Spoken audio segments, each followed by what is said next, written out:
The Great Hall of the Galactic Council stretched out like a massive bowl carved from black stone.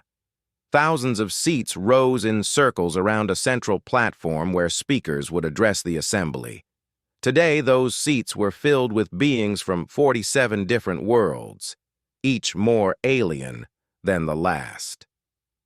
Ambassador Zekthari stood at the center podium, his four arms spread wide as his voice echoed through the chamber. The reptilian diplomat from the hegemony had called this emergency session, and everyone knew why. His scales shifted from deep purple to angry red as he began to speak. "Fellow members of the Galactic Council," Zekthari announced, his voice carrying the weight of authority. "We gather today to address the greatest threat our galaxy has ever known, the species that calls itself humanity." A wave of clicks, growls, and harmonic tones rippled through the assembly as the delegates voiced their agreement. In the front row, the massive thunderbeasts stamped their feet, making the floor vibrate. Behind them, the crystal-bodied resonance chimed in perfect harmony, while the spider-like weavers clicked their mandibles in rhythm. "These humans," Zekthari continued, "have shown nothing but contempt for galactic law. They expand across space without permission. They claim entire star systems as their own. They refuse to follow the ancient codes that have kept peace for 10,000 years." More sounds of agreement filled the air. The ethereals, floating in their containment suits, pulsed with angry light. The plant-like cultivators rustled their leaves in distress. Even the normally peaceful singers warbled notes of disapproval. In the middle of all this noise and anger sat a single human. Ambassador Sarah Chen looked almost comically small compared to the aliens around her. She sat in a simple metal chair while other delegates occupied elaborate thrones, floating platforms, or specially designed perches. Her dark hair was pulled back in a neat ponytail, and she wore a plain blue business suit that looked impossibly ordinary among the robes, armor, and natural coverings of the other species. "The humans have had their chance to join us peacefully," Zekthari declared. "We offered them membership in our great alliance. We showed them the wisdom of our ways, but they refused. They said our laws were suggestions, and our warnings were interesting. They even laughed when we explained the consequences of defying the council." The ambassador's scales turned a deeper shade of red as he spoke. Around the chamber, delegates leaned forward in their seats. Some had weapons integrated into their bodies, and these began to glow with threatening energy. Others had technological enhancements that hummed with power. The air itself seemed to vibrate with barely contained violence. "Therefore," Zekthari announced, "I call for a formal vote. All in favor of declaring war against the human species, say aye." The response was immediate and overwhelming. Thousands of voices in dozens of languages and communication methods expressed their agreement. The thunder beasts roared. The resonance sang a chord of approval. The weavers created a clicking rhythm that sounded like applause. Even species that had been enemies for centuries united in their desire to crush humanity. "The motion passes unanimously," Zekthari declared with satisfaction. "By the ancient laws of the Galactic Council, we hereby declare total war against humanity. They will surrender unconditionally, or they will be wiped from existence." The chamber erupted in celebration. Delegates cheered, howled, sang, and made whatever sounds indicated joy in their cultures. Some species had waited years for this moment. Others had advocated for peaceful solutions, but now felt they had no choice. All of them believed that 47 civilizations working together could easily defeat one primitive species that had barely left its home star system. In the middle of this chaos, something unexpected happened. A small sound cut through all the noise, the sound of quiet laughter. Every delegate in the chamber turned to look at the human ambassador. Sarah Chen was chuckling softly to herself, as if she had just heard a mildly amusing joke. The laughter wasn't mocking or angry. It sounded genuinely amused, like someone had told her a funny story about their pet. The noise in the chamber died away as thousands of alien eyes focused on the small human woman. She seemed completely unaware of the attention. Instead, she reached down to a briefcase beside her chair and pulled out what appeared to be a folded piece of paper. Chen unfolded the paper carefully and began to read. It was clearly some kind of publication, with text arranged in neat columns and what looked like pictures scattered throughout. The delegates stared in shock as she appeared to be reading what humans called a newspaper. Zekthari's scales shifted to a bright orange color that indicated confusion mixed with rage. "Ambassador Chen," he called out, his voice echoing in the now silent chamber. "Did you not hear the declaration of war against your species?" Chen looked up from her newspaper with the expression of someone who had been interrupted while reading an interesting article. "Oh, sorry," she said politely. "Were you saying something?" "I was just catching up on the news from home." She held up the newspaper so others could see the front page. The headline read, "Local Soccer, Mom Wins Neighborhood Bake-Off. Promises better cookies next year." Below that was a smaller headline, "City Council Debates New Speed Limits on Elm Street." The silence in the chamber became absolute. Some delegates wondered if this was some kind of human ritual they didn't understand. Others thought she might be having a mental breakdown. A few began to suspect that humans might be even more primitive than they had imagined if their ambassador was this disconnected from reality. Chen folded the newspaper neatly and placed it on her lap. She looked around the chamber with the mild interest of a tourist observing local customs. "I'm sorry. What were we talking about?" she asked pleasantly. Zekthari's scales cycled through several colors before settling on a deep purple that indicated barely controlled fury.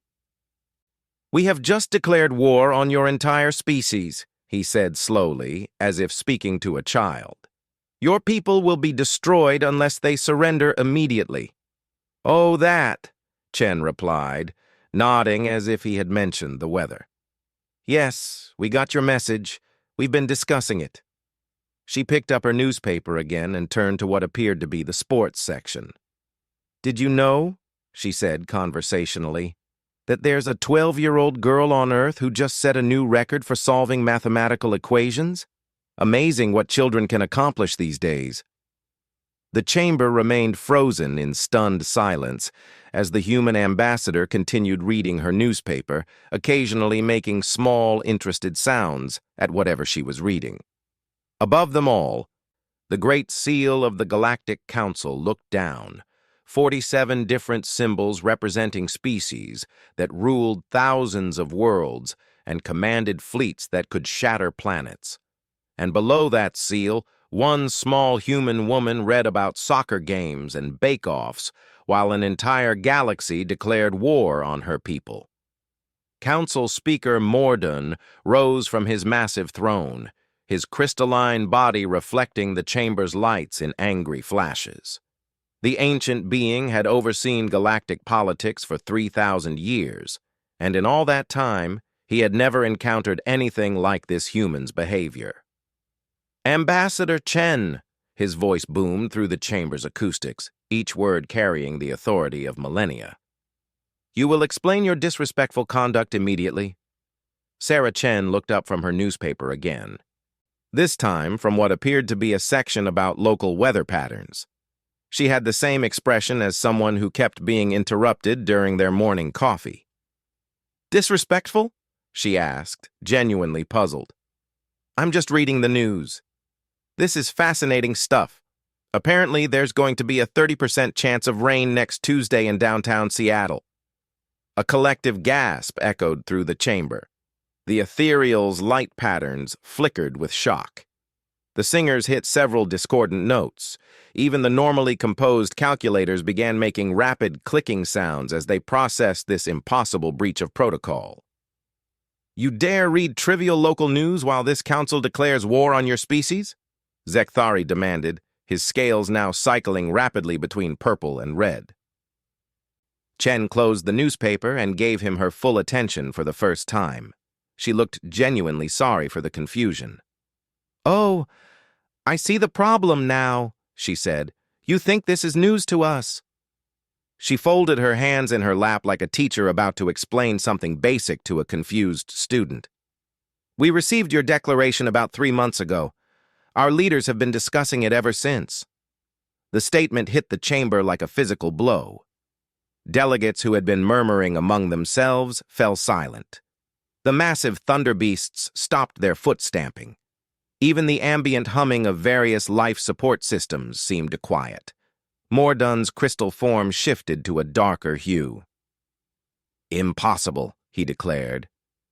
"Our fastest courier ships delivered the ultimatum only last week. Our most secure communication channels were used." "Oh, those," Chen said with a wave of her hand. "Yes, we've been monitoring your communications for quite some time now. Your encryption is interesting, but not particularly challenging. We decoded most of your diplomatic traffic about 5 years ago." The silence that followed was so complete that the breathing apparatus of various species became audible. Some delegates made small choking sounds. Others seemed to have stopped breathing entirely. "You're lying," the Weaver ambassador clicked urgently. "Our quantum-encrypted channels are unbreakable. The mathematics alone would require computational power beyond primitive species." Chen smiled the way adults smile when children show them crayon drawings. "That's sweet. Your quantum encryption is actually quite clever. It probably seemed very advanced when you developed it. We use similar methods for securing our children's video game accounts." She picked up her briefcase and pulled out a small device that looked like a simplified tablet. With a few quick taps, she brought up what was clearly a live feed of the Council's own internal communication network. Real-time messages between delegates flashed across the screen in various alien languages. "Let's see," she said, scrolling through the messages casually. "Ambassador Vextal is asking his aide to prepare emergency evacuation protocols for his homeworld. The resonant delegation is harmonizing a prayer for victory. Oh, and someone named Grickthor is complaining about the temperature in the chamber and asking when lunch will be served." Grickthor, a small reptilian being in the upper tiers, went very pale and tried to hide behind his larger companion. "This is a violation of galactic law," Zekthari shouted. "Intercepting diplomatic communications is an act of war." "Is it?" Chen asked innocently. "We weren't trying to intercept anything. Your signals just happened to pass through space near our territories. It's not our fault if you're broadcasting in the clear once we solve your basic encryption. Besides, most of your political discussions are rather dull. The trade negotiations about mining rights in the Vegan sector went on for 6 months and could have been resolved in an afternoon with proper paperwork." Mordun's crystal form was now pulsing with rapid color changes. "How long have you been listening?" "Oh, years and years," Chen replied cheerfully. "It's actually quite educational. We particularly enjoyed the debate about standardizing time measurements across species. Very thorough discussion, though we did solve that problem ourselves about a century ago." She flipped through her newspaper again and made a small sound of interest. "Oh, look, the local library is having a book sale next weekend. I should stop by." The cultivator ambassador, a massive tree-like being, rustled his leaves in what his species used to indicate extreme agitation.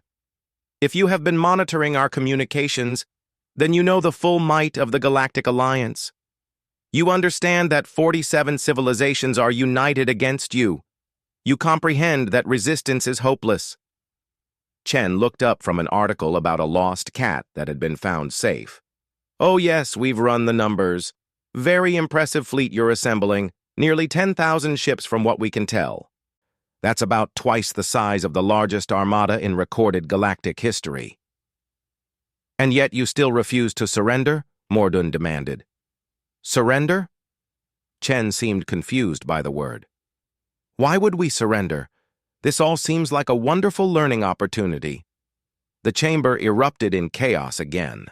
Delegates shouted, clicked, roared, and harmonized in dozens of different languages. Some demanded immediate action. Others called for psychological evaluation of the human ambassador. A few began making religious observations, suggesting that humans might be suffering from species-wide insanity. Through it all, Chen continued reading her newspaper. She had moved on to what appeared to be a sports section and was making small, interested noises about something called a soccer match. When the noise finally died down, Mordun spoke again. His voice carried the weight of absolute authority. "Human ambassador, you will return to your species immediately. You will inform your leaders that they have 72 hours to surrender unconditionally. If they refuse, the combined fleets of 47 worlds will reduce your home system to cosmic dust. This is not a negotiation. This is not a debate. This is your final warning." Chen nodded politely and made a note on a small pad of paper. 72 hours. I'll pass that along. Though I should mention that our leadership tends to move slowly on big decisions. Committee meetings, you understand. Lots of discussion about proper procedures. She stood up and gathered her things, including the newspaper. "Is there anything else? I promised my daughter I'd watch her soccer game this weekend, and I'd hate to miss it." "Your daughter's recreational activities are irrelevant," Zekthari snarled. "Your species faces extinction." "Oh, I'm sure it will work out," Chen replied calmly. She looked around the chamber one last time. "By the way, has anyone checked the weather forecast for next week? I heard there might be some interesting atmospheric disturbances in this sector." She smiled pleasantly at the assembly of the most powerful beings in the galaxy, tucked her newspaper under her arm, and walked toward the exit as if she were leaving a routine business meeting. Behind her, the chamber fell silent except for the sound of her footsteps echoing off ancient stone. 47 civilizations watched one small human woman walk away from their declaration of war with the casual confidence of someone who had just finished reading about local bake sales and weather patterns. The great doors closed behind her with a soft sound, leaving the most powerful alliance in galactic history alone, with their confusion and growing unease. Admiral Thekvor stood on the bridge of his flagship, the inevitable Victory, watching the tactical displays with satisfaction. Around him, the largest military force in galactic history spread out across space like a metal constellation. 10,347 warships, representing every major civilization in the galaxy, hung in perfect formation at the edge of the Sol system. The admiral was a hegemony commander, like Ambassador Zekthari, but where the diplomat was built for words, Thekvor was built for war. His massive frame was covered in battle scars, and his scales were the deep black of a veteran warrior. He had conquered 12 star systems for the hegemony and had never lost a single engagement. "Sensor report," he commanded, his voice carrying across the bridge. "Sir," replied his tactical officer, a young weaver whose 8 eyes focused independently on different displays. "We are detecting minimal defensive presence around the human home world, approximately 300 vessels, primitive design, several orbital platforms around their primary planet. Energy signatures suggest technology level approximately 2 centuries behind galactic standard." Thekvor's mandibles clicked in amusement. 300 ships? Against 10,000? He turned to address the bridge crew. "It appears the humans are even more primitive than we thought. This will be over quickly." Around the bridge, crew members from a dozen different species expressed their agreement in various ways. The resonance chimed harmoniously. The thunderbeasts stamped their feet. The calculators clicked rapidly as they computed probability matrices that all showed the same result: total human defeat within hours. "Open a channel to the human fleet," Thekvor ordered. "Let us offer them one final chance to surrender with dignity." The main screen flickered to life, showing the bridge of what appeared to be the human flagship. The vessel looked remarkably plain compared to the exotic architecture of galactic warships. Simple metal bulkheads, basic displays, and ordinary-looking equipment filled the view. At the center sat a human male in what appeared to be a dark blue uniform. "I am Admiral Rodriguez of the Earth Defense Fleet," the human said calmly. "You're a long way from home. What can we do for you?" Thekvor was momentarily taken aback by the casual tone. This human was addressing the most powerful military force in galactic history as if they were tourists asking for directions. "I am Admiral Thekvor of the Galactic Alliance Fleet," he announced formally. "By order of the Council, your species has been declared a threat to galactic peace. You will surrender immediately and prepare for occupation." Rodriguez nodded thoughtfully. "I see. Well, that's quite a fleet you have there. Very impressive." He appeared to be looking at something off-screen. "My tactical officer estimates about 10,000 ships. Is that accurate?" 10,347, Thekvor corrected automatically, then caught himself. Why was he providing tactical information to the enemy? "Outstanding organization," Rodriguez replied with what seemed like genuine admiration. "That level of coordination between 47 different species must have taken considerable planning. Would you prefer tea or coffee while you're here? We have both."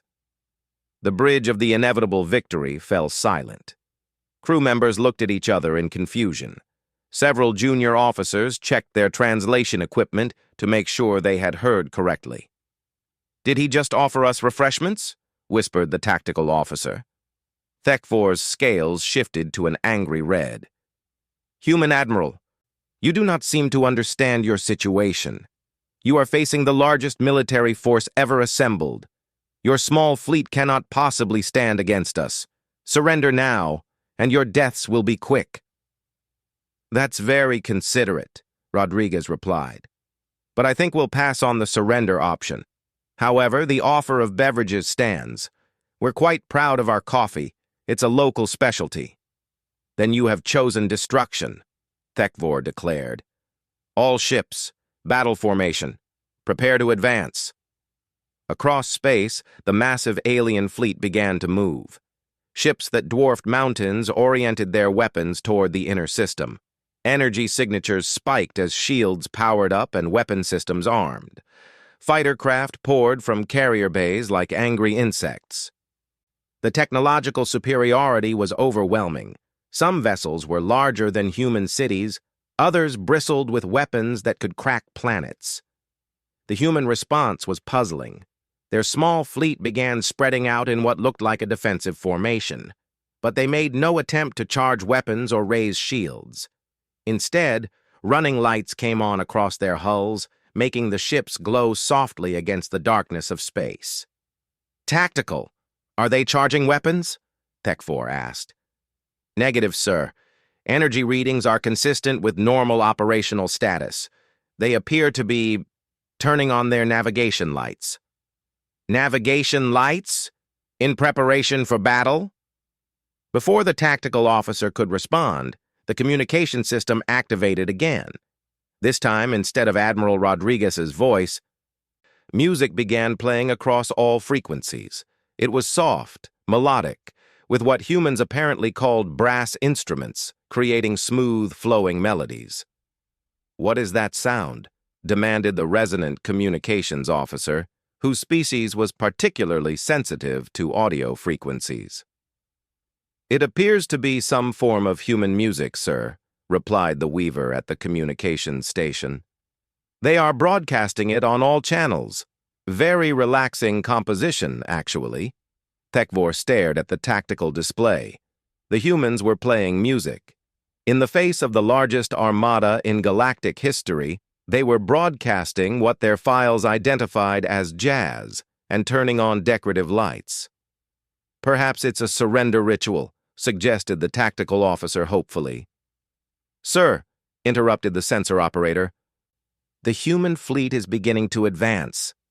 On the displays, the 300 human vessels began moving forward to meet the alien armada.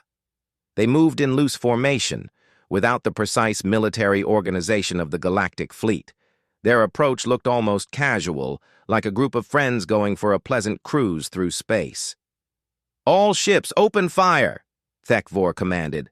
"Target the largest human vessels first." The response was immediate and devastating. Thousands of energy beams, plasma bolts, and exotic weapons discharged simultaneously, creating a light show visible across several star systems. The combined firepower could have reduced moons to rubble. The beams struck the human ships and were absorbed. "Tactical, report," Thekvor barked. "Sir, our weapons appear to have had no effect." The human vessels absorbed the energy and seemed to be glowing brighter. It was true.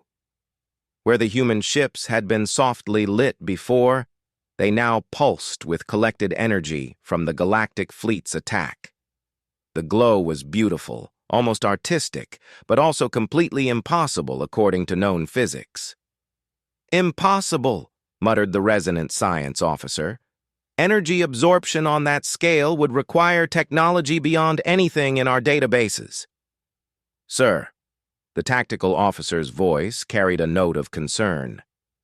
"The human ships are moving in patterns that shouldn't be possible for vessels of their apparent mass and design." Thekvor watched in growing confusion as the human fleet began performing maneuvers that defied conventional understanding of space combat. Ships turned without visible thrusters, accelerated beyond what their apparent engine capacity should allow, and moved with a fluid grace that made them look like they were dancing rather than fighting. The jazz music continued playing throughout the system, providing a surreal soundtrack to what was supposed to be humanity's destruction. "Sir," the communications officer reported, "we're receiving another transmission from Admiral Rodriguez."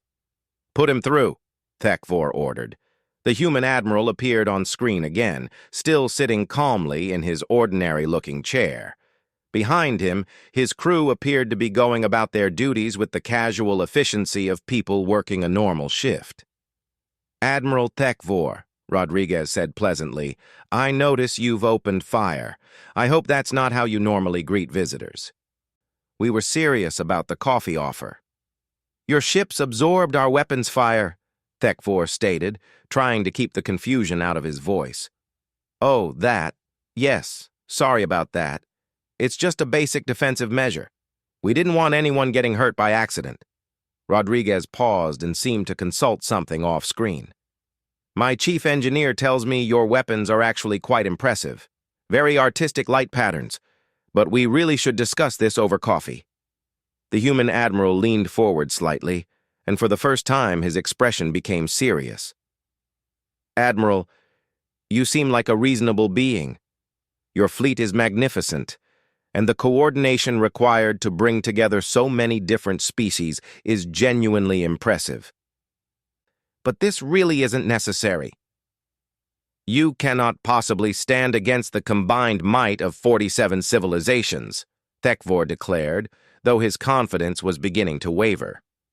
Rodriguez smiled sadly. "That's what we were afraid you would think."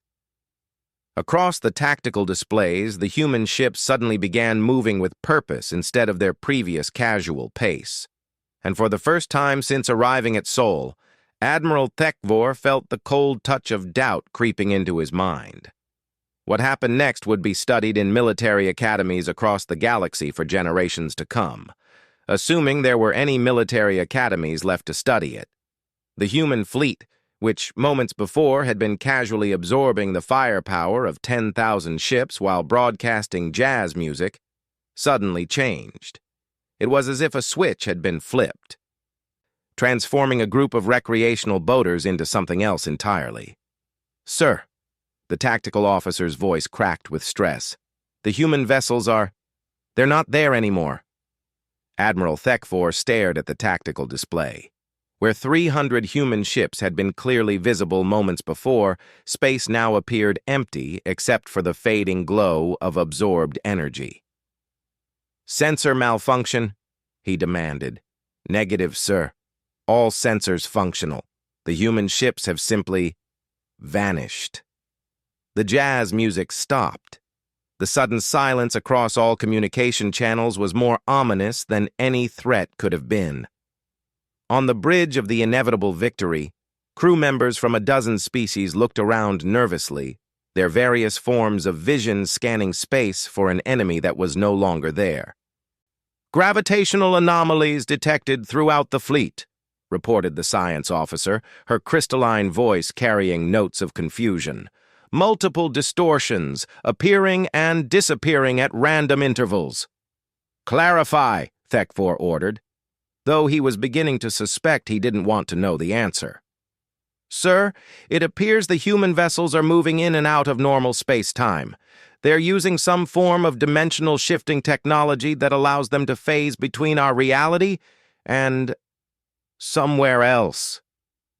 Before Thekvor could respond, alarms began sounding across the bridge. Red lights flashed as the ship's defensive systems detected incoming threats from directions that shouldn't have been possible. "Contact behind us!" shouted the tactical officer. "3 human vessels have appeared directly behind our formation."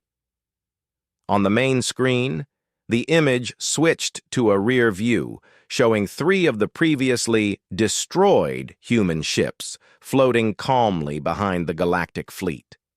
They hadn't fired any weapons, made any threats, or even activated any visible defenses. They were simply there, in a position that should have been impossible to reach without being detected. "How did they get behind our lines?" Thekvor demanded. "Unknown, sir. They appear to have materialized from empty space." "All ships, turn to engage the human vessels behind our formation," the admiral commanded.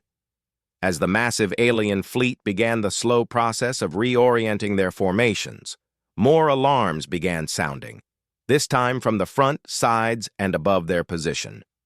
"Sir, we have human contacts appearing throughout our formation. They're everywhere." The tactical display lit up with red markers indicating human ships. They appeared inside the Galactic Fleet's formation, between squadrons, above and below capital ships, in positions that should have been occupied by the fleet's own vessels. It was as if the humans had simply decided to exist in the same space as the Galactic Armada. "Open fire on all human contacts," Thekvor ordered, though his voice no longer carried its earlier confidence. The Galactic Fleet's response was immediate but chaotic.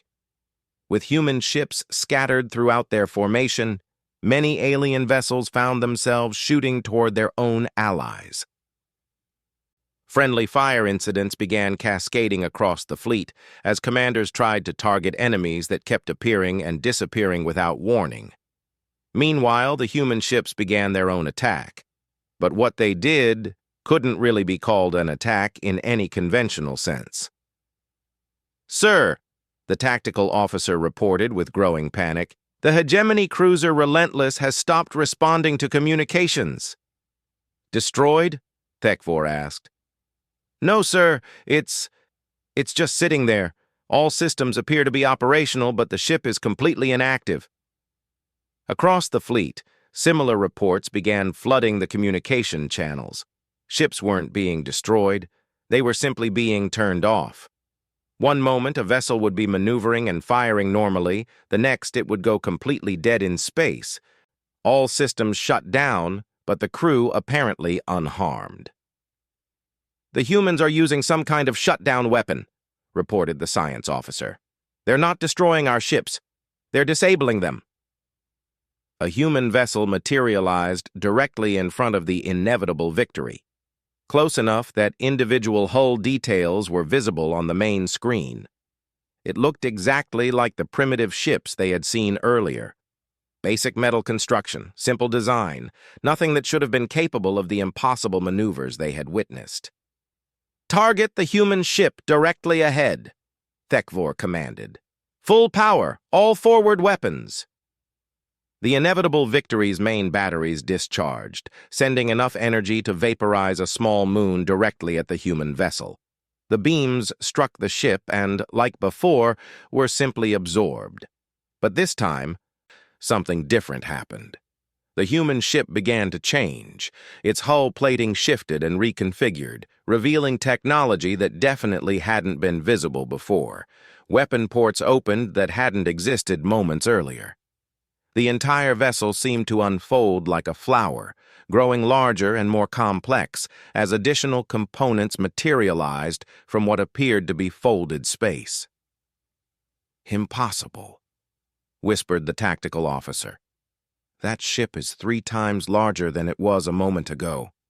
And it's not the only one," added the science officer.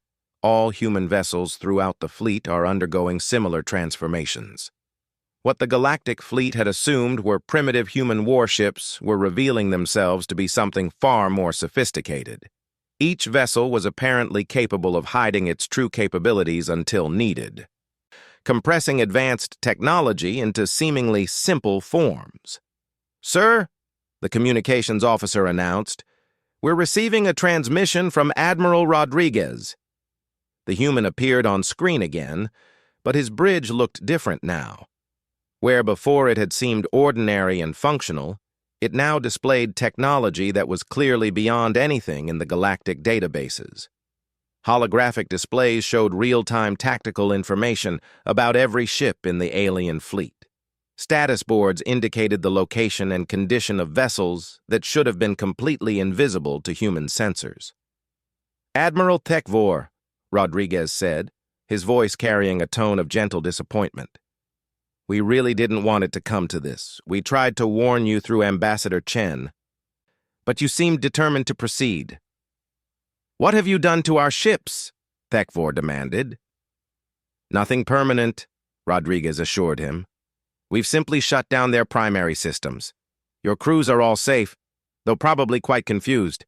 We don't believe in destroying ships when we can avoid it. There are living beings aboard those vessels." "How?" The question came out as barely more than a whisper. Rodriguez smiled sadly. "Admiral, your species have spent millions of years learning to cooperate, to work together, to build alliances and share knowledge. These are admirable qualities, but humans spent hundreds of thousands of years learning to hunt. We've had a very long time to get good at it." On the tactical display, Tekvor watched as more alien ships throughout the fleet simply stopped functioning. The humans weren't fighting a battle in any conventional sense. They were conducting a hunt, systematically disabling their prey with the efficiency of apex predators. "Every human colony ship that visited your worlds was actually a reconnaissance vessel," Rodriguez continued. "Every trade mission was intelligence gathering. Every cultural exchange was an opportunity to study your technology, your tactics, your weaknesses. We've been preparing for this possibility for decades." "But your technology level," the science officer protested. "Our analysis showed you were centuries behind galactic standard." "That analysis was based on what we chose to show you," Rodriguez replied. "Humans learned long ago that it's often better to let others underestimate your capabilities. We call it speaking softly and carrying a big stick. Our stick, as it turns out, is considerably bigger than most people assume." More alarms sounded as additional alien ships went offline. The once mighty galactic fleet was being dismantled piece by an enemy that seemed to exist in multiple dimensions simultaneously. "This is why we prefer diplomacy," Rodriguez said, his voice carrying genuine regret. "War is such a messy business. So much technology to clean up afterward. So many damaged relationships to repair. We really hoped the Council would be more reasonable." "How many of you are there?" Tekvor asked, watching his fleet fall apart around him. "Oh, this is just the local defense force," Rodriguez answered casually. "Most of our actual military is elsewhere. We didn't think we'd need them for this." The Admiral looked at his tactical display one more time. Of the 10,000 ships that had arrived to destroy humanity, fewer than 1,000 were still operational. The rest hung motionless in space, their crews alive but their vessels completely powerless. "I recommend you gather your remaining ships and return home," Rodriguez suggested. "This engagement is over." As if to emphasize his point, the jazz music began playing again across all channels, resuming exactly where it had left off. The Galactic Council chamber felt different now. Where once it had been filled with the voices of confident civilizations planning humanity's destruction, it now contained only a handful of delegates sitting in uncomfortable silence. Most of the 47 member species had recalled their ambassadors within hours of receiving reports from the Sol system. Those who remained did so only because their home governments had ordered them to negotiate whatever terms they could to avoid complete annihilation. Ambassador Sarah Chen walked into the chamber with the same casual confidence she had shown before, carrying the same briefcase and wearing another simple business suit. Behind her, the great doors closed with an echo that seemed much louder in the mostly empty space. She took her usual seat, the small, simple chair that now looked almost defiant in its ordinary appearance compared to the elaborate thrones around it. The few remaining delegates watched her nervously as she opened her briefcase and pulled out her newspaper. Council Speaker Mordoon's crystal form had lost much of its previous brilliance. The ancient being looked exhausted, his usual glow reduced to a dim flicker. "Ambassador Chen," he said formally, "the Council is prepared to discuss terms." "Oh, good," Chen replied, unfolding her newspaper, "though I should mention that I finished the crossword puzzle this morning. Rather easy one, actually. 7 letters for inevitable outcome turned out to be victory." She looked up from the paper with a pleasant smile. "Now then, what terms were you thinking of discussing?" The remaining delegates exchanged glances. Ambassador Zekthari, his scales now a pale gray color that indicated fear in his species, spoke first. Your military demonstration was quite effective. We acknowledge that the Galactic Council may have underestimated human capabilities." "Underestimated?" Chen asked, raising an eyebrow. "You declared war on us and sent the largest fleet in galactic history to destroy our homeworld. I'd say that was more than a simple miscalculation." "What do you want?" asked the cultivator representative, his tree-like form rustling with nervous energy. "What are humanity's terms for peace?" Chen set her newspaper down and gave the question serious consideration. "Well, that's actually quite simple. We want to be left alone." The silence that followed was broken only by the quiet humming of life support systems. Several delegates looked confused, as if they had misheard. "Left alone?" Mordoon repeated. "That's all?" "Essentially, yes," Chen confirmed. "We have no interest in conquering galactic territory. We don't want to rule over other species or impose our will on galactic politics. We certainly don't want your tribute or resources. We just want to continue developing our own worlds in peace." She picked up her newspaper again and turned to what appeared to be a section about local gardening tips. "Of course, there will need to be some formal agreements to prevent this sort of misunderstanding from happening again." "What kind of agreements?" asked the ethereal delegate, their containment suit pulsing with cautious light. "Nothing too complicated," Chen said without looking up from an article about proper soil preparation for tomatoes. "First, the Galactic Council will formally recognize human territory as sovereign and independent. Second, any future contact with human worlds will go through proper diplomatic channels rather than ultimatums and threats. Third, the Council will establish a buffer zone around human space where military exercises are prohibited." She turned a page and made a small, interested noise. "Oh, and one more thing. If any council member decides to test human resolve again in the future, they'll be dealing with our actual military rather than our local defense forces." Zekthari's scales went completely white. "Your actual military? But Admiral Rodriguez said that fleet was just local defenses." "Oh, yes," Chen confirmed cheerfully. "The Sol System Defense Force is essentially our Coast Guard. They handle search and rescue operations, customs enforcement, that sort of thing. We didn't think we needed anything more substantial for your visit." The implications of her words settled over the remaining delegates like a cold fog. If humanity's Coast Guard had effortlessly defeated the largest military force in galactic history, what was their actual navy capable of? These terms, Mordun said carefully, they seem surprisingly reasonable. Did you expect us to be unreasonable? Chen asked, looking up with genuine curiosity. We told you from the beginning that we preferred peaceful solutions. It's not our fault that the council chose to interpret politeness as weakness. She folded her newspaper and placed it neatly on her lap. The truth is, humans have been dealing with aggressive neighbors for most of our history. We've learned that the best way to maintain peace is to be so obviously capable of winning a war that no one wants to start one. The other council members who fled, the resonant delegate chimed nervously. What about them? What about them? Chen replied. If they want to return to normal diplomatic relations, they're welcome to send ambassadors. If they prefer to stay away from human space, that's fine too. We're not going to hunt down anyone who didn't actually fire on our ships. She stood up and began gathering her things. I assume you'll need some time to draft the formal agreements.